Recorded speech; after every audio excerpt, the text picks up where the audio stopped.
উসমান গনি রাদিয়াল্লাহু তাআলা আনহু ইসলামের 3 নম্বর খলিফা। হযরত উমর ফারুক রাদিয়াল্লাহু তাআলা আনহুর শাহাদাতের পর সর্বসম্মতিক্রমে হযরত উসমান গনি রাদিয়াল্লাহু তাআলা আনহুকে খলিফা বানানো হলো। এ ভাই, তিনি খলিফা হওয়ার পর রাজ্য চালাইতেছেন সুন্দর, কিন্তু একজন ব্যক্তির নাম মনে রাখবেন যার নাম ছিল আব্দুল্লাহ বিন সাবা। এই আব্দুল্লাহ বিন সাবা নামটা কত সুন্দর, নাম শুনলে মনে হয় মুসলমান, কিন্তু মূলত ছিল একটা কাট্টা ইহুদি। এই আব্দুল্লাহ বিন সাবা, এই নামটা ইয়াদ রাখবেন। এই নামটা ইয়াদ রাখলে ইসলামের ইতিহাস যখন আপনি পড়বেন শুনবেন, প্রত্যেকটা জায়গার মধ্যে যেয়ে পাবেন তার ইন্ধন, তার ষড়যন্ত্র, তার জাল। এই আব্দুল্লাহ বিন সাবা রক্তে মাংসী ইহুদি, কিন্তু নাম মুসলমানের নাম লইয়া প্রকাশ্যে বাইতুল্লাহর সামনে, ও বাইতুল্লাহ না, খলিফাতুল মুসলিমিন হযরত উসমান গনি রাদিয়াল্লাহু তাআলা আনহুর সামনে হাজার শত শত মানুষের উপস্থিত রেখে সে কালেমা পড়ে মুসলমান হয়েছিল। এই কথাটা বোঝানোর জন্য যে সে একনিষ্ঠ একজন মুসলিম, বলে আমি মুসলমান হব, তবে খলিফার সামনে আর মদিনার মসজিদের সামনে, যেখানে অসংখ্য অগণিত মানুষ থাকবে। তার উদ্দেশ্যই ছিল যে আমি ইসলাম ধর্ম গ্রহণ করে মুসলমানের ভিতরে ঢুইকা একটা দল, একটা গ্রুপ বানাবো, যেই গ্রুপটার স্লোগান হবে উসমানের চেয়ে খেলাফতের যোগ্য, খলিফা হওয়ার যোগ্য হযরত আলী বেশি। হযরত আলী হযরত উসমান গনি রাদিয়াল্লাহু তাআলা আনহুর চেয়ে খলিফা হওয়ার যোগ্য বেশি, তিনি বেশি উপযুক্ত। এই স্লোগানটা উঠাবো, আর এটা একটা স্পর্শকাতর বিষয়। এই ইস্যুটাকে সামনে রেখে ভিতরে ভিতরে একটা গ্রুপ তৈরি করব মুসলমানের ভিতরে ফাটল সৃষ্টি করার জন্য। কারণ আব্দুল্লাহ বিন সাবা দেখতেছে জায়গায় জায়গায় মুসলমানের চতুর্দিকে শুধু হলে বিজয় আর বিজয়, বিজয়ের সংবাদে আসতেছে। উসমান গনি রাদিয়াল্লাহু তাআলা আনহুর জামানায় বিভিন্ন দেশ বিজয় হচ্ছে। হযরত আমির মুআবিয়া রাদিয়াল্লাহু তাআলা আনহু, সিরিয়ার গভর্নর, অত্যন্ত বিচক্ষণ একজন সাহাবী, বিভিন্ন অঞ্চল তার দ্বারা জয় হচ্ছে। আর এই বিজয়টাকে সে সহ্য করতে না পেরে একটা কৌশল অবলম্বন করলো যে সরাসরি সম্মুখ যুদ্ধে মুসলমানের সাথে পারা সম্ভব নয়, আগে মুসলমানের ভিতরে ঢুইকা তাদের মধ্যে দল তৈরি করতে হবে, ফিরকা তৈরি করতে হবে, মতভেদ তৈরি করতে হবে, নতুবা মুসলমানকে দুর্বল করা যাবে না। কত বড় চক্রান্ত! বর্তমানেও ইহুদিদের এই চক্রান্ত বিরাজমান। এক মুসলিম দেশের সাথে আরেক মুসলিম দেশের দ্বন্দ্ব লাগায় রাখছে। এর মূল তালাশ করলে দেখা যাবে ইহুদি, মূলে তালাশ করলে দেখা যাবে ইহুদি। মুসলমান যেন এক না হতে পারে, মুসলমান যেন এক না হতে পারে, এজন্য যা যা করা লাগে ছলে বলে কৌশলে, সবচেয়ে বড় দুইটা হাতিয়ার ইহুদিদের মুসলমানের ঐক্য নষ্ট করার পিছনে, সেটা হলো কচকচে টাকা আর সুন্দরী নারী। টাকার বিনিময়ে সে বেশ কিছু নেতা নেত্রীকে কিনে নিবে ইহুদিরা, আবার কিছু নারী লিপসুককে নারী পাশে দিয়া নারী দিয়ে ভুলায় রাখবে। এই দুই অস্ত্র ব্যবহার করে আজ তাম পৃথিবীর সমস্ত মুসলমানকে কোণঠাসা করে রাখছে ইহুদিরা। এই আব্দুল্লাহ বিন সাবা নামটা ইয়াদ থাকবে তো? হ্যাঁ, আব্দুল্লাহ বিন সাবা, সে প্রকাশ্যে খলিফার সামনে হাজারো মানুষকে সাক্ষী রেখে কালেমা পড়ে মুসলমান হয়েছে। এরপরে মুসলমানের ভিতরে ঢুইকা আস্তে আস্তে তার মিশন চালাইতে লাগলো। মিশন বসরা গেল, কুফা গেল, স্লোগান একটাই, আলী নবী পরিবারের সন্তান, আলী নবীর বংশের, হাশিমি বংশের, আর উসমান হলো উমাইয়া বংশের। অতএব নবীর বংশের সন্তান আলী, তিনি খলিফা হওয়ার বেশি উপযুক্ত। উসমানকে খলিফা বানানো হয়েছে সেটা অন্যায়, আলী খলিফা হওয়ার বেশি উপযুক্ত, আমরা আলীকে খলিফা চাই। একজন একজন করে বুঝায়। সহজ সরল মুসলমান নবী পরিবারের প্রতি দুর্বল, অল্পতে তার টুপ গিলে ফেলে কেউ কেউ। কিন্তু কুফা বসরার আলেম ওলামা যারা ছিলেন, যারা ইসলামের পণ্ডিত ছিলেন, তারা বুঝে ফেললেন এর ষড়যন্ত্র। ওরে বের করে দিলেন যে তুই ভাগ, তুই বহুত বড় ফিতনাকারী, তুই ফিতনা লাগাইতে আইসো, তারা বের করে দিচ্ছেন। ভাইরা বন্ধুরা, সে কোনো জায়গায় যায় ঠাঁই পায় না, কিন্তু ভিতরে ভিতরে লোক কিন্তু কিছু বানায় ফেলতেছে। কারণ বিষয়টা তো সেন্সিটিভ, আহলে বায়াতের বিষয়। নবী পরিবারের প্রতি মুসলমান স্বাভাবিকভাবেই দুর্বল। কেন আজও পর্যন্ত পৃথিবীর কোটি কোটি মুসলমান কারবালার মর্মান্তিক ঘটনা কেন বলতে পারে না? কারণ এটা আমার নবী পরিবারের সাথে সম্পর্ক। এজন্য ভুলবার কথা না, ভোলা যায় না, সব কিছু ভোলা যায় না। কিছু দাগ, কিছু কষ্ট সারা জীবন থেকে যায়। এটা দাগ থেকে, দিল থেকে মুছে না, বসে যায় দিলে। ওই আব্দুল্লাহ বিন সাবা, সে এরকমভাবে কিছু কিছু লোক বানাইতে শুরু করলো, বানাইও ফেললো। এইদিকে ভাইরা বন্ধুরা, মিশরের গভর্নরের প্রতি মিশরের মানুষের অনাস্থা। খলিফাতুল মুসলিমিন হযরত উসমান গনি রাদিয়াল্লাহু তাআলা আনহুর কাছে তারা চিঠি পাঠাইল যে আমাদেরকে মিশরের গভর্নর বদলায়া দেন, মিশরের গভর্নর বদলায়া দেন। এইদিকে আব্দুল্লাহ বিন সাবা এটারও একটা সুবর্ণ সুযোগ মনে করে সে মিশর চলে গেল। গিয়া সে এই জিনিসটারে আরো বাড়াইল। যেখানেই যেখানে দেখে একটু খুদ, যেখানেই যেখানেই দেখে একটু সমস্যা, আব্দুল্লাহ বিন সাবা সেখানেই যায় সেই সমস্যাকে কমায় না, বরং বাড়ায়। মুসলমানের ভিতরে এমন আব্দুল্লাহ বিন সাবার পুত্র আব্দুল্লাহ বিন সাবার এই চেলা চামুন্ড এখনো মুসলমান সমাজে আসেনি না? নাই, বহু আছে। মুসলমানের ঝগড়া যদি লাগে কমায় না, বরং বাড়ায়। নিজেদের ভিতরে দ্বন্দ্ব যদি লেগে যায় ভুল বুঝাবুঝির কারণে, সেটাকে না কমাইয়া যারা বাড়ায় এরাই আব্দুল্লাহ বিন সাবার উত্তরসূরি, এরাই আব্দুল্লাহ বিন সাবার উত্তরসূরি। সাবধান মুসলমান, ঘুষে ঘুষে চল। দুই মুসলমানে যদি ঝগড়া হয় তাদের মধ্যে মীমাংসা করে দিও।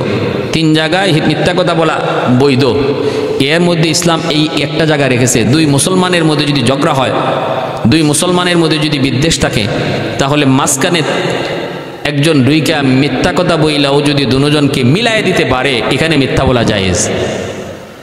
যেমন আব্দুর রহিম আব্দুল করিম, দুইজনের মধ্যে ঝগড়া, অথবা অমুক দেশ তমুক দেশের সাথে ঝগড়া, মাঝখানে একজন দুইকে বলতেছে আরে তুমি ওরে অমুক খারাপ জানো, না না সে তো তোমারে খারাপ জানে না, সে তোমাকে অনেক ভালো জানে, সে তোমাকে অনেক ভালো জানে, তুমি তারে খারাপ জানো কেন? না না। আর ওই জায়গায় আবার তার কাছে যাই বলতেছে আরে তুমি তারে কেমনে খারাপ পাও, আমার সাথে কথা হয়েছে, সে তোমার অনেক প্রশংসা করে, মূলত কিছুই না। এরকমভাবে দুজনের কাছে গিয়া দুজন সম্পর্কে ভালো রিপোর্ট দিয়া সে তাদের দূরত্ব কমায় আনে, এই জায়গায় মিথ্যা বলা জায়েজ। আর 2 জায়গা হলো জান বাঁচানোর জন্য ইসলাম মিথ্যা কথা বলতে জায়েজ বলেছে। আপনার জান চলে যাবে, মেরে ফেলবে, হত্যা করে ফেলবে, ওই অবস্থায় মিথ্যা বলা জায়েজ আছে। তারপরেও যদি কেউ না বলে, মিথ্যা না বলে, সেটা তার আজিমত, কিন্তু রুখসত, অনুমতি আছে মিথ্যা বলার। কি আছে? আল্লাহ নবী সরাসরি জান চলে যাওয়ার মুহূর্তেও সরাসরি নবীজি মিথ্যা বলেন নাই, নবী সাহাবীরা মিথ্যা বলেন নাই, একটু তাওরিয়া করেছেন, একটু ঘুরায় বলছেন। যেমন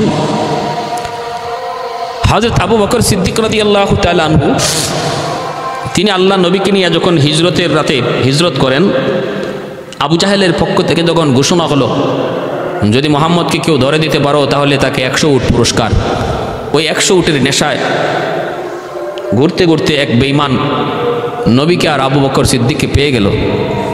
সে আল্লাহ নবীকে চিনত না, কিন্তু আবু বকর সিদ্দিককে চিনত। তখন সে সিদ্দিককে আকবরকে দেখে লক্ষ্য করে বলতেছে, আবু বকর তোমার পিছনে উনি কে? ওই অবস্থায় সিদ্দিক আকবর তিনি যদি বলেন ইনি নবী মুহাম্মদুর রাসূলুল্লাহ সাল্লাল্লাহু আলাইহি ওয়াসাল্লাম, তাহলেই বিষয় জটিল হয়ে যাবে। সে খবর দিবে আর কাফির কুফফাররা এসে নবীকে ধরে নিয়ে যাবে। আর যদি তিনি বলেন যে ইনি অমুক বা উনি তমুক, সরাসরি মিথ্যা বলা হয়, এজন্য আবু বকর সিদ্দিক একটা কৌশল করলেন, যেটাকে শরীয়তে তাওরিয়া বলে, একটু ঘুরায় বললেন। তিনি বললেন হুয়া হাদিন ইয়াহদিনি। আবু বকর বলতেছেন ইনি আমার পথ প্রদর্শক, ইনি আমারে পথ দেখান, আমি রাস্তা চিনি না, ইনি আমারে রাস্তা চিনান। তো বেঈমান মনে করছো আবু বকর রাস্তা চিনে না, মনে হয় কোথাও যাবে, তো একজন লোক সাথে নিছে রাস্তা চিনেন না, ইনি মোহাম্মদ না। এই কথা ভেবে দুশমন চলে গেল। আর আবু বকর সিদ্দিক আর নবী, মায়ার নবী মুস্কি হাসেন। সিদ্দিক আকবর বলেন, নবী গো, আমি আপনাকে আখিরাতের পথ প্রদর্শক বলেছি, আর ও বেঈমান সে আপনাকে দুনিয়ার পথ প্রদর্শক মনে করেছে। নবী বলেন তোমার ধারণা ঠিক আছে, তোমার কথাও ঠিক আছে। ঠিক তেমনি হযরত কাসিম বানিয়ে দারুল উলুম দেওবন্দ কাসিম নানুতবী রহমতুল্লাহি আলাইহি, তিনিও মসজিদে নববীতে কোরআন তেলাওয়াত করেন। আর ইংরেজরা এই খবর পেয়েছে যে কাসিম নানুতবীর কারণে ইংরেজদের গুম হারাম। এই কাসিম মসজিদের ভিতরে কোরআন তেলাওয়াত করে, মসজিদের ভিতরে আছে। তো ইংরেজরা মসজিদের ভিতরে ঢুকে গেছে, ঢুইকা দেখে একজন মানুষ কোরআন তেলাওয়াত করে, অত্যন্ত ছোট আকৃতির। কাসিম নানুতবী রহমতুল্লাহি আলাইহি তিনি নামে যত বড় ছিলেন, মানুষ তত বড় ছিলেন না, দেখতে শুনতে অনেক ছোট আকৃতির। এজন্য নামে মানুষে মিলতো না, মিল খাইত না, অনেকেই চিনত না যে ইনি কাসিম। ইংরেজরাও ধোঁকায় পড়ে গেল, এরা ভাবতেছে যে না, এই লোক তো কাসিম নানুতবী হওয়ার কথা না, মনে হয় মসজিদ থেকে বের হয়ে গেছে, মনে হয় ছিল। যাক, তারপরে জিজ্ঞেস করি, জিজ্ঞেস করি, ও মিয়া কাসিম নানুতবীরে দেখছো? আল্লাহর ওয়ালি তখন বলেন কাসিম নানুতবী কিছুক্ষণ আগে ওই জায়গায় বসে বসে কোরআন তেলাওয়াত করতেছিল। ইনি কিছুক্ষণ আগে ওই জায়গায় কোরআন তেলাওয়াত করতেছিলেন, জায়গা বদলে তিনি এখানে আসছেন। যেখানে তিনি আগে কোরআন তেলাওয়াত করতেছিলেন ওই জায়গাটার দিকে ইশারা করে বলেন ওখানেই তিনি কোরআন তেলাওয়াত করতেছিলেন, এখন কোথায় তালাশ করে দেখো। ইংরেজরা কই রে, তাহলে তো বেশি দূর যায় না, এই কতক্ষণ আগে, কয়েকটু আগে। কই তাড়াতাড়ি বের হো মসজিদ থেকে, দ্রুত। ইংরেজরা বের হয়ে গেছে ওনার তালাশে। ভাইরা বন্ধুরা, এজন্য কোরআন তেলাওয়াতকারীকে আল্লাহ দুশমনের হাত থেকে আল্লাহ বাঁচায়, কারণ এটা আল্লাহর ওয়াদা। ওয়া ইযা ক্রাআতাল কুরআন জাআলনা বাইনাকা ওয়া বাইনাল্লাযীনা লা ইউমিনুনা বিল আখিরাতি হিজাবাম মাসতুরা। আল্লাহ বলেন যারা কোরআন তেলাওয়াত করে তাদের মাঝে আর দুশমনের মাঝে আমি আল্লাহ কুদরতি পর্দা ঢেলে দেই, সবাই দেখে, ওরা দেখে না। আমার ভাইয়েরা বন্ধুরা, জন্য বলতেছিলাম সরাসরি মিথ্যা বলাও যায় তিন জায়গায়। কয় জায়গায়? তিন জায়গায়। এক হলো জান বাঁচানোর জন্য, আরেক হলো ভাইয়েরা দুইজন মুসলমানের মধ্যে ঝগড়া মীমাংসার জন্য। যদি মাঝখানে একজন ঢুকে মিথ্যা বলে দুজনকে মিলাই দেয়, বরং এখানে মিথ্যার গুনাহ তো হবেই না, বরং সওয়াব হবে। তিন নাম্বার আরেকটা জায়গা বলে দিই, সেটা হলো বিবির কাছে, স্ত্রীর কাছে মিথ্যা বলা যায় যদি মনে করেন যে সত্য কথা বললে বেজাল বাড়ার সম্ভাবনা আছে, তাহলে এখানে একটু মিথ্যা বলা যায়। যেমন আপনি শাড়িটা কিনছেন 500 টাকা দিয়া, এখন যদি বাড়িতে এসে বলেন যে শাড়ির দাম 500, তাহলে বেজাল লাগবে। এই কম দামে কাপড় আপনার ম্যাডাম মানবে না, আগুন হয়ে যাবে, সংসারে অশান্তি আসবে। তোমার লুঙ্গি, তোমার প্যান্ট, তোমার শার্ট 1000 টাকা, 1500 টাকা, 2000 টাকা দিয়ে কিনতে পারো, আর আমার জন্য শাড়ি বুঝি 500 টাকার, না তোমার শাড়ি তুমি পরো। এই ধরনের মেজাজি স্ত্রী যদি হয়, তাহলে আপনি কি করতে পারেন? একটু মিথ্যা বলতে পারেন। যদি জিজ্ঞেস করে শাড়ির দাম কত, আপনি বলবেন 2000 টাকা। কি বলবেন? 2000 টাকা। বেজাল কমানোর জন্য। প্যারে হাজরিন, এক্ষেত্রে আরেকটা কথা মনে পড়ে গেছে, তবে মাঝে মাঝে এই ধরনের বলার দ্বারা সমস্যা হয়। এজন্য বলি যে সংসারে স্বামী স্ত্রী দুজনেরই মেজাজ ঠান্ডা রাখা উচিত, একজন আরেকজনকে বোঝা উচিত। কোনো কিছুতেই হুট করে রাগ করা, গুসা করা একজন আরেকজনের উপরে চটে যাওয়া, এতে হিতে বিপরীত হয়। যে সমস্ত স্ত্রীরা স্বামীর উপরে মুহূর্তেই খেপে যায় আর আউলা জাউলা পরিস্থিতি অশান্ত করে ফেলে, আর স্বামী ডরে ভয়ে মিথ্যার আশ্রয় নেয়, এখানে ঝামেলাও হয়।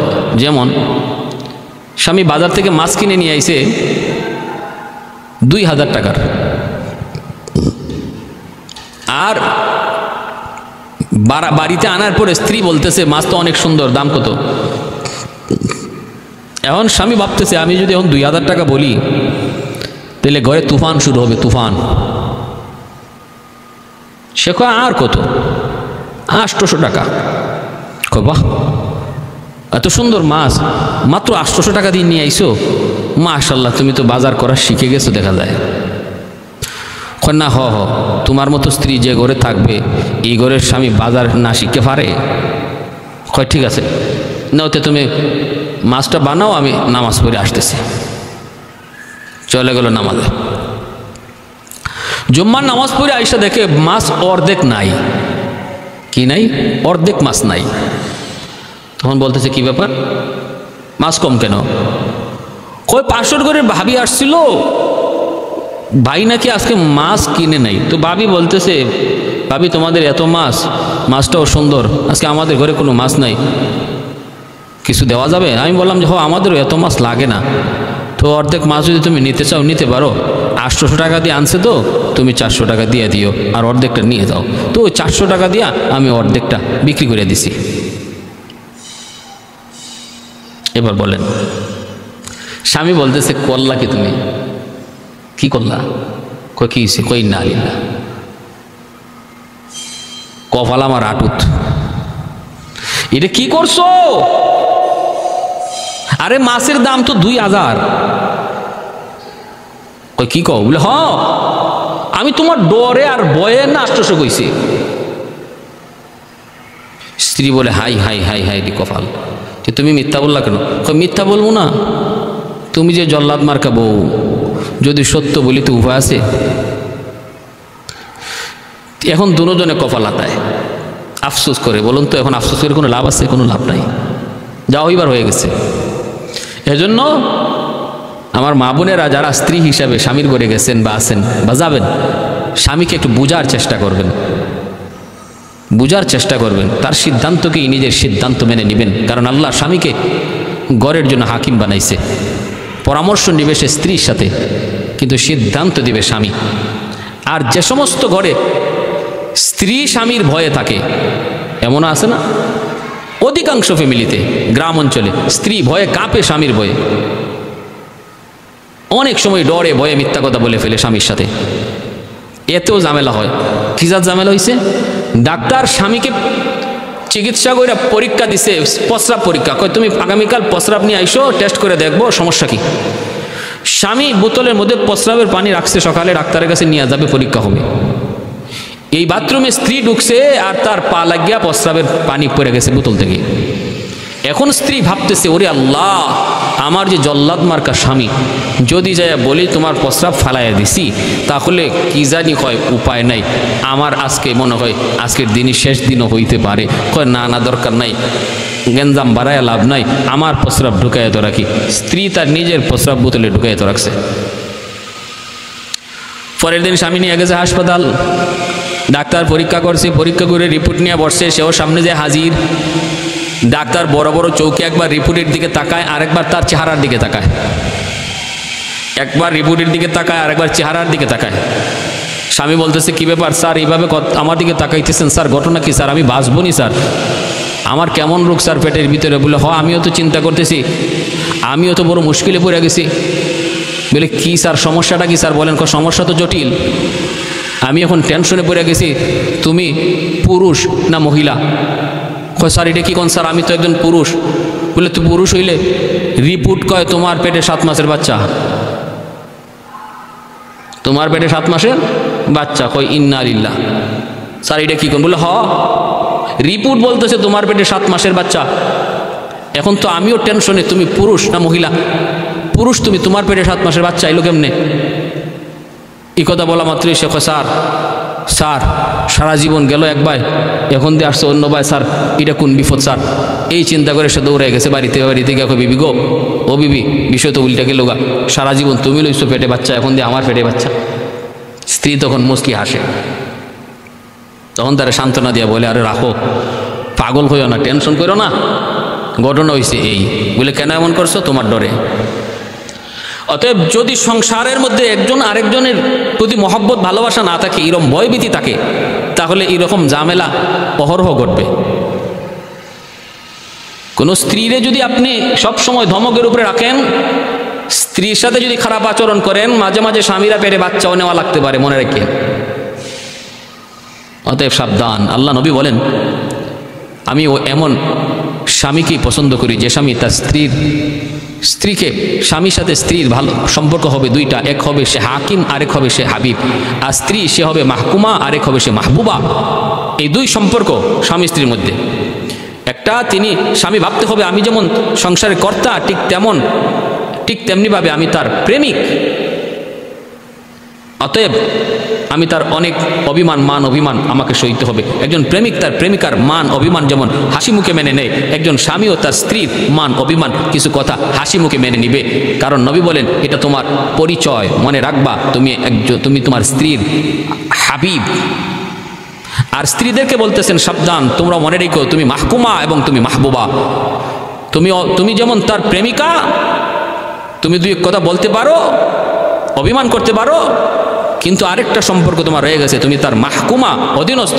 অতএব তার কথার উপরে তুমি চড়াও হইও না, তার সিদ্ধান্তকে তুমি অবজ্ঞা করো না, তাকে তুমি অবহেলা করো না, তার সিদ্ধান্তকেই ফাইনাল মেনে নিও। স্বামী স্ত্রী যারা এই দুইটা সম্পর্ক মান্য চলবে, সংসারে শান্তি থাকবে। কোত্থেকে কই চলে গেলাম ভাইয়েরা, বন্ধুরা জন্য বলতেছিলাম, ওই আব্দুল্লাহ বিন সাবাহ যেখানেই সমস্যা দেখতো সেখানেই ভিতরে ঢুকতো, ঢুকে সে মুসলমানের দ্বন্দ্ব আরো বাড়ায় দিত, কমাইতো না। মিশর চলে গেল, মিশর সেখানে যায় সে দ্বন্দ্ব আরো বাড়ায় দিল। আর একটা অভিযোগ উঠাইল, অভিযোগ একটা স্লোগান ছিল তার, কি ও আলী হলেন বেশি উপযুক্ত খলিফা হওয়ার। 2 নম্বর অভিযোগ ছিল তার, 2 নম্বর স্লোগান, উসমান তিনি উমাইয়া বংশের, আর উমাইয়া বংশের লোকদেরকে তিনি প্রাধান্য দেন বেশি। রাজদরবারে বিভিন্ন জায়গায় তিনি স্বজন প্রীতি করেন, বিভিন্ন সেক্টরে উনি ইনার পরিবারের লোককে বসাইছেন। এই ছিল হযরত উসমান গনি রাদিয়াল্লাহু তাআলা আনহুর ব্যাপারে দ্বিতীয় অভিযোগ। এই 2টা স্লোগান নিয়ে আব্দুল্লাহ বিন সাবা মুসলমানের ভিতরে সে গ্রুপ বানাইতে লাগলো। হয়েও গেল একটা গ্রুপ, হয়েও গেল অনেক গ্রুপ। অনেকেই তার কথার ভিতরে পড়ে গেল, চলে বলে কৌশলে। অনেক সুন্দর কথা জানতো, সুন্দর ভাষণ দিতে জানতো, মন জয় করার মতো কথা বলতে পারতো। এতে করেই অনেক মুসলমান তার কথার মধ্যে পড়ে গেল। ভাইরা মিশর গেল, সেখান থেকে যখন চিঠি দেওয়া হলো খলিফাতুল মুসলিমিন হযরত উসমান গনি রাদিয়াল্লাহু তাআলা আনহুর কাছে, যে আপনি মিশরের গভর্নরকে বদলায় দেন, মিশরের মানুষ তারে মানতে চায় না। হযরত উসমান গনি রাদিয়াল্লাহু তাআলা আনহু তিনি তখন মিশরের গভর্নর তিনি বানায় দিলেন। কাকে বানাইলেন? মুহাম্মদ ইবনে আবু বকর সিদ্দিক রাদিয়াল্লাহু তাআলা আনহুর সন্তান মুহাম্মদ। ইনি মিশরের গভর্নর বানায় তিনি পাঠিয়ে দিলেন, চিঠিতে লিখে দিলেন। ভাইরা বন্ধুরা, মুহাম্মদ তিনি যাইতেছেন মিশরের গভর্নর হওয়ার জন্য। এই দিকে দেখা যায় হযরত উসমান গনি রাদিয়াল্লাহু তাআলা আনহুর পক্ষ থেকে আরেকজন মানুষ ঘোড়ার উপরে সওয়ার হইয়া একটা চিঠি নিয়ে দৌড়ায়া যাইয়ে ও মুহাম্মদ ইবনে আবু বকরকে থামায় দিছে। কয় খলিফার পক্ষ থেকে নির্দেশ। কি নির্দেশ? কয় না, নির্দেশটাই নিয়ে দেখছেন কাগজের মধ্যে লেখা না, আমি মুহাম্মদ ইবনে আবু বকরকে মিশরের গভর্নর হওয়ার জন্য যে আদেশ জারি করেছিলাম সেটা বাতিল। আমার এই চিঠি পাওয়া মাত্রই মুহাম্মদ তিনি মদিনায় যেন ফিরে আসে। এই চিঠির মধ্যেই কথা লেখা, নিচে হযরত উসমান গনি রাদিয়াল্লাহু তাআলা আনহুর স্বাক্ষর রয়েছে এবং ওনার রাজকীয় প্যাডের মধ্যে এই নির্দেশ। এজন্য মুহাম্মদ ইবনে আবু বকর তিনি চলে আসলেন আলী রাদিয়াল্লাহু তাআলা আনহুর কাছে। এসে তিনি নালিশ দিলেন। আলী রাদিয়াল্লাহু তাআলা আনহু উসমান গনি রাদিয়াল্লাহু তাআলা আনহুর কাছে যায় তিনি বলতেছেন, আপনি পাঠাইলেন গভর্নর বানায়া, আবার আপনি কেন আবার পিছনে এই নির্দেশ জারি করলেন? হযরত উসমান গনি সেই চিঠি হাতে নিয়ে বলতেছেন, প্যাডটা আমার, স্বাক্ষর আমার, কিন্তু মাঝখানে লেখাটা খোদার কসম আমার না। কে লিখেছেন? মারওয়ান। মারওয়ান লিখছে। আত্মীয়তার সম্পর্ক ছিল হযরত উসমান গনি রাদিয়াল্লাহু তাআলা আনহুর সাথে।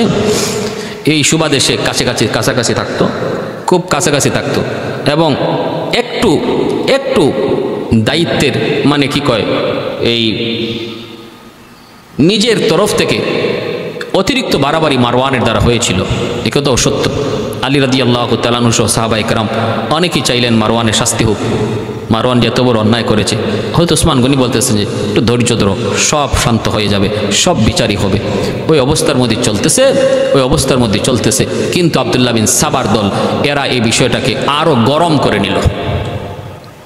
তার দলবল সহ সবাই এখন উচ্চবাক্য। হযরত আবু বকর সিদ্দিক রাদিয়াল্লাহু তাআলার সন্তান মুহাম্মদ, ইনিও আব্দুল্লাহ বিন সাবার দলে, এমনকি বেশ কিছু সাহাবিও ঢুকে গেছেন যে না, হযরত উসমান গনি যদি এখনই শক্ত হাতে দমন না করেন তাহলে এই মানুষগুলার, দুষ্ট মানুষগুলার এই খারাপ আচরণ এটা বন্ধ হবে না, দিন দিন বাড়তে থাকবে। কিছু নরম আকৃতির মানুষ ছিলেন, নরম প্রকৃতির মানুষ ছিলেন হযরত উসমান গনি রাদিয়াল্লাহু তাআলা আনহু। এজন্য তিনি ওই নরম প্রকৃতির মানুষ হওয়ার সুযোগ নিয়ে কিছু দুষ্কৃতিতে জড়ায় গেছিল। আর এই সুযোগটারে হাতে নিয়ে আব্দুল্লাহ বিন সাবা, ওই ইহুদি, তার দলবল, তারা কি করলো, কঠিনভাবে এটাকে তারা একটা বিদ্রোহ করলো। কয় না, আমরা উসমানের খেলাফতই মানি না, উসমানের খেলাফত মানি না। কই উসমানকে খেলাফত থেকে নামতে হবে, খলিফার পদ থেকে উসমান গনিকে নামতে হবে, তারে আমরা খলিফা হিসেবে মানি না, উনি খেলাফতের যোগ্য না, নাউজুবিল্লাহ। এই বইলা বিশাল আকারের একটা গ্রুপ তৈরি করে নিল, বিশাল আকারের একটা হট্টগোল, মদিনায় বিদ্রোহ শুরু হলো। চতুর্দিক থেকে বিদ্রোহ, কেউ দেখতে আয়, কেউ শুনতে আয়, কেউ বা বিদ্রোহের আওয়াজ উঠায়। ভাইয়েরা বন্ধুরা, উসমান গনি রাদিয়াল্লাহু তাআলা আনহু তিনি রাজদরবারে এসে ওই অবস্থায় হযরত আলী রাদিয়াল্লাহু তাআলা আনহু তিনি বলেন, ওগো খলিফাতুল মুসলিমিন, অবস্থা বড় খারাপ, আপনার রাজপ্রাসাদ ওই বিদ্রোহীরা এরা ঘেরাও করে ফেলেছে।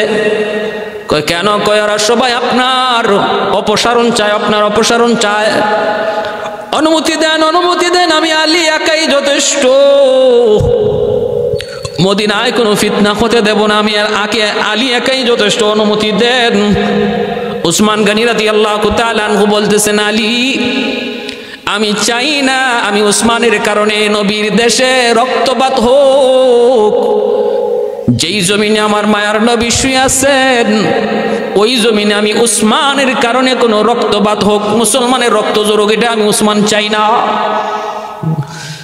তাহলে ওরা বিদ্রোহ করেছে, ওরা আপনার প্রাসাদের চতুর্দিক দিয়ে খানাপানি বন্ধ করে দিয়েছে, প্রাসাদের ভিতরে উসমান গনি রাদিয়াল্লাহু তাআলা আনহুকে তারা এক করে ফেলেছে। ভাইরা বন্ধুরা, এইদিকে উসমান গনি রাদিয়াল্লাহু তাআলা আনহু দিন যায় রাত যায়, খানা নাই পানি নাই, বিদ্রোহীরা ওরাও বিদ্রোহ থামে না, বাসভবন চতুর্দিক থেকে ওরা ঘেরাও করে ফেলেছে। উসমান গনি রাদিয়াল্লাহু তাআলা আনহু তিনি যখন জানালা দিয়া মুখটা বের করে দেখেন মদিনার অনেক মানুষজন ওই বিদ্রোহীদের মধ্যে শামিল হয়ে গেছে। সবার মুখে এক আওয়াজ, উসমান খেলাফতি থেকে অপসারণ চাই, উসমানের অপসারণ চাই। উসমান গনি রাদিয়াল্লাহু তাআলা আনহু বলে, আমার নবী বলেছেন, উসমান তুমি হকের উপরে থাকবা, হকের উপরে আসো, জান যাবে তবুও তুমি হক পথ ছেড়ে দিও না, হকের পথ থেকে তুমি বিতাড়িত হইও না, সরে যেও না। অতএব আমি জান যাবে খেলাফতি ছাড়ব না, এটা আমার নবীর নির্দেশ। আর তোমরা কি আমার পানি বন্ধ করে দিয়েছো, আমার খানা পানি বন্ধ করে দিয়েছো। দিন যায় রাত যায়, হযরত উসমান গনি পানির তৃষ্ণায় কাতর হয়ে পড়েছেন। পানি নাই। বিবি কোন রকম তিনি চাইলেন পাশের ঘর থেকে, পাশের বাড়ি থেকে একটু পানি আনবেন। মাত্র তিনি ঢুকতে যাবেন, তখন বিদ্রোহীরা হযরত উসমান গনি রাদিয়াল্লাহু তাআলা আনহুর বিবিকেও চেক করা শুরু করলো। কয় না, এমনি ঢুকতে পারবা না, চেক করবো তোমার কাছে পানি আছে কিনা নাই। চেক করে পানিটা পেয়ে গেল, পানিটা ওরা রেখে দিল। কোনোভাবে কেউ পানি নিয়ে ঢুকতে পারে না, হযরত আলী রাদিয়াল্লাহু তাআলা আনহু আবারও অনুমতি চাইলেন, ওগো আমিরুল মুমিনিন, খলিফাতুল মুসলিমিন, আমি আলীকে একবার অনুমতি দেন, অথবা আমাকে না দেন, আমার হাসান হুসাইনকে অনুমতি দেন, বান্দরগুলাকে মদিনা থেকে সরায় দেই, আমার হাসান হুসাইন ওদের জন্য যথেষ্ট। কিন্তু উসমান গনি বলে, না রে আলী, না, আমার কারণে নবীর জমিনে রক্তপাত হোক, আমি এটা চাই না। আলী আবারও তিনি ব্যর্থ হয়ে চলে যান, কিছুই করতে পারেন না আলী। ওসমান গনি যদি অনুমতি না দেন তিনি তো হামলা চালাইতে পারেন না। বিদ্রোহীরা যুদ্ধ করার জন্য ওরা প্রস্তুত হয়ে গেছে। হযরত আলী বুঝায় শোনায় ওদেরকে সরাইতে পারেন না। একটা কথাই ওদের কিন্তু আলী বুঝতেছেন, এই বিদ্রোহ দমন করতে হলে সিন্নি ছাড়া কোনোদিন বিদ্রোহ দমন হবে না। কিন্তু ঝান্ডা আর ডান্ডা দেওয়ার কোনো অনুমতি তো ওসমান গনি দেন না। হযরত আলী রাদিয়াল্লাহু তাআলা আনহু ওসমান গনির বাসভবনের মেইন গেটে হাসান হুসাইনকে দাঁড় করায় রাখলেন, পাহাড়ের মতো দুই ভাই। কোনোভাবেই যেন কোনো দুষ্কৃতিকারী খলিফাতুল মুসলিমিনের বাসভবনে ঢুকতে না পারে। হাসান হুসাইন পাহাড়ের মতো দাঁড়িয়ে রইলেন, সাহস নাই কারো ওই দিক দিয়ে ঢুকার। ভাইরে বন্ধুরা, একদিন, দুই দিন, 3 দিন চলে যায়, রাজপ্রাসাদ বাসভবন ঘেরাও।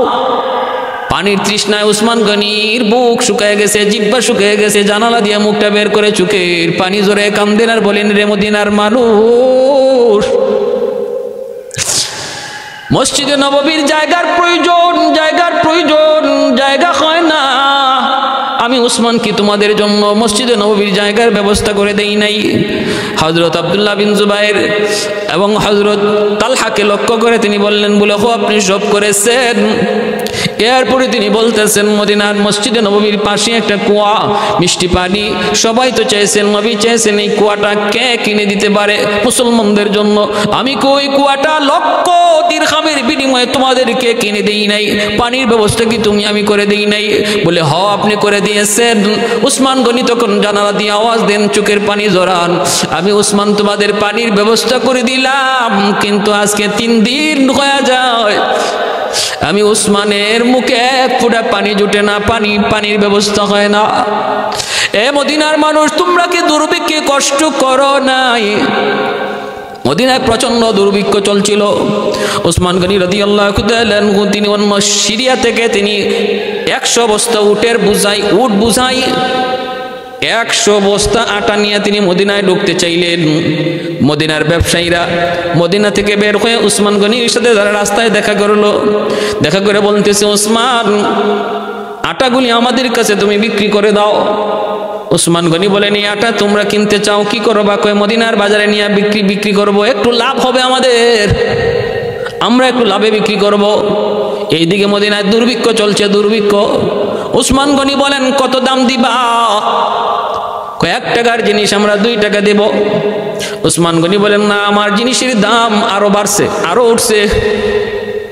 কয় নেও 1 টাকার জিনিস তোমাকে আমরা 3 টাকা দেব। উসমান গনি বলে, না, আরো দাম উঠছে, দাম বাড়াও।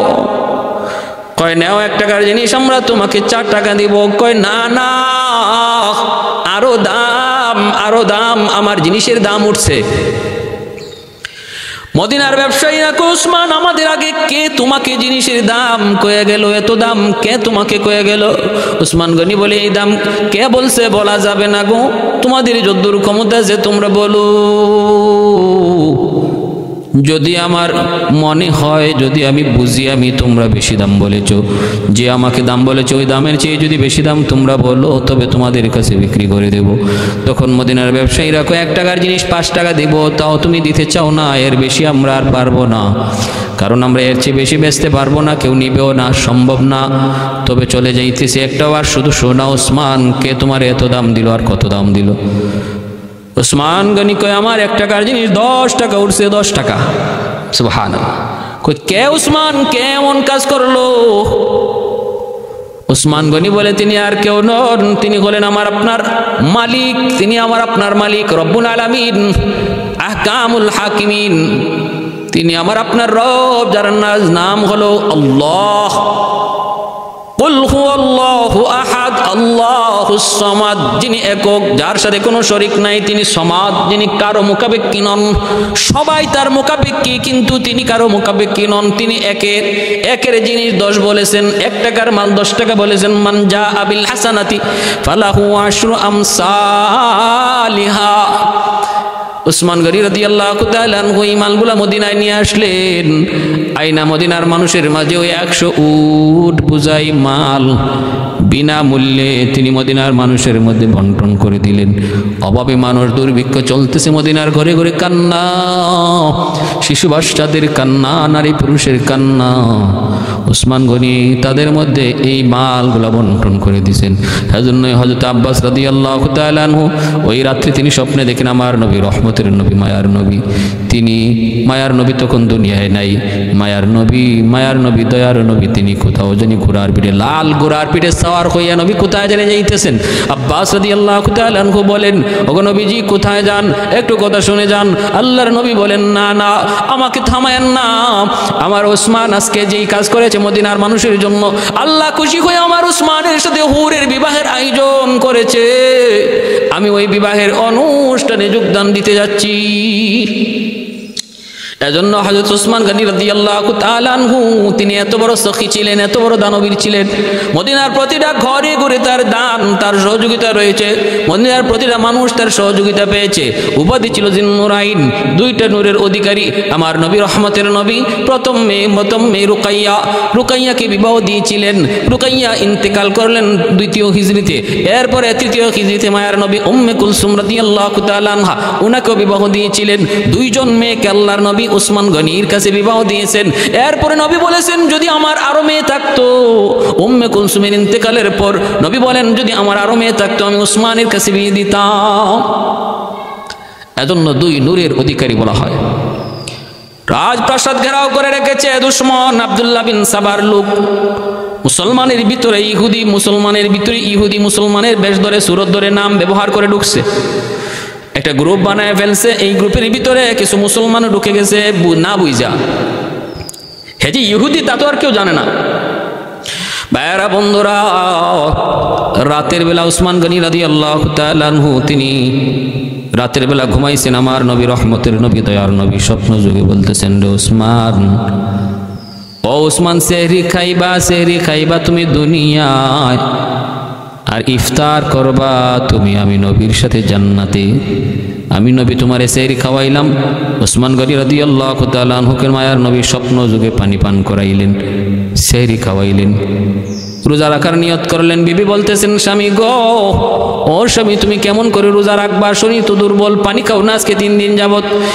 গতকাল রোজা রেখেছো, ইফতার করার কিছুই ছিল না, আগামীকাল তুমি কেমন করে রোজা রাখবা? উসমান গনি বলেন, বিবি না না, আমার নবী, দয়ার নবী স্বপ্ন যুগে তিনি আমাকে সেহরি খাওয়াইছেন, পানি পান করাইছেন, আর নবী বলেছেন ইফতার বুঝে আমি নবীর সাথে করব জান্নাতে।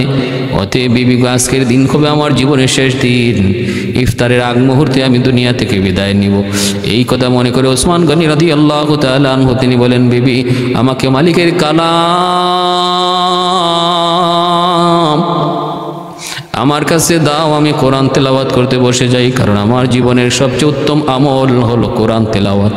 উসমান গনি রাদিয়াল্লাহু তাআলা আনহু কোরআন তেলাওয়াত করলেন সারাদিন। ভাইরা, বন্ধুরা, তেলাওয়াত করতেছেন। ওই অবস্থায় দুষ্কৃতীর দল, আব্দুল্লাহ বিন সাবার দল গেট দিয়ে ঢুকতে তো পারে না, কারণ হাসান হুসাইন তারা দাঁড়ানো। দেয়াল টপকায়া দুশমনগুলি ঢুকে গেছে উসমান গনি রাদিয়াল্লাহু তাআলা আনহুর রাজপ্রাসাদে।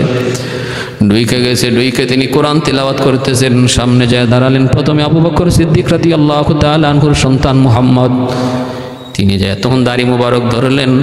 উসমান গনি তেলাওয়াত করতেছেন আর বলতেছেন, না মুহাম্মদ, আজ যদি তোমার বাবা দুনিয়ায় থাকতেন, তিনি দাড়ির ইজ্জত করতেন, সম্মান করতেন। এই কথাটা বলা মাত্র আবু বকর সিদ্দিক রাদিয়াল্লাহু তাআলা আনহুর সন্তান মুহাম্মদের শরীর কাঁপে উঠছে। তিনি ভুল বুঝতে পেরেছেন, কোরআন সামনে বড়, আর উসমান গনির চোখ দিয়ে পানি ধরতেছে। এইবার হযরত উসমান গনি কাছ থেকে আবু বকর সিদ্দিক রাদিয়াল্লাহু তাআলা আনহুর সন্তান তিনি যখন একটু সরে আসলেন, এদেরকে বোঝানোর চেষ্টা করলেন, বিদ্রোহীদেরকে, কিন্তু বুঝে না ওরা। আব্দুল্লাহ বিন সাবার লোকগুলা ওরা তো উদ্দেশ্য করে টার্গেট করে ঢুকছে ইহুদির দল। মুহাম্মদ সরা মাত্রই একজন উসমান গনি রাদিয়াল্লাহু তাআলা আনহুর মাথার মধ্যে তলোয়ার চালাইয়া দিছে। এই তলোয়ারের আঘাতটা পড়া মাত্রই তলোয়ারের আঘাতেই রক্ত ফিনকি দিয়া কোরআনের পাতায় পড়ছে। সূরা বাকারার ফাসায়াকফিকাহুমুল্লাহ 137 নম্বর আয়াত সূরা বাকারার ওই আয়াত কালাম উসমান গনি রাদিয়াল্লাহু তাআলা আনহুর মাথার রক্তে আয়াত কানা রক্তে লাল হয়ে গেছে। যে আয়াতের অর্থ হলো, আমি আল্লাহই তোমাদের জন্য যথেষ্ট, আমি আল্লাহ তোমার জন্য যথেষ্ট, তোমাদের জন্য যথেষ্ট। উসমান গনি রাদিয়াল্লাহু তাআলা আনহুর মাথার রক্তে কোরআনের পৃষ্ঠা লাল হয়ে গেছে। এ ভাই, এরপরে আরেকটা আঘাত করলো। ওনার বিবি নায়লা আসলেন ফিরানোর জন্য, দুশমন আঘাত করলো, ওনার আঙ্গুলগুলি কেটে গেল, পরে গেলেন, চিৎকার দেওয়া শুরু করলেন।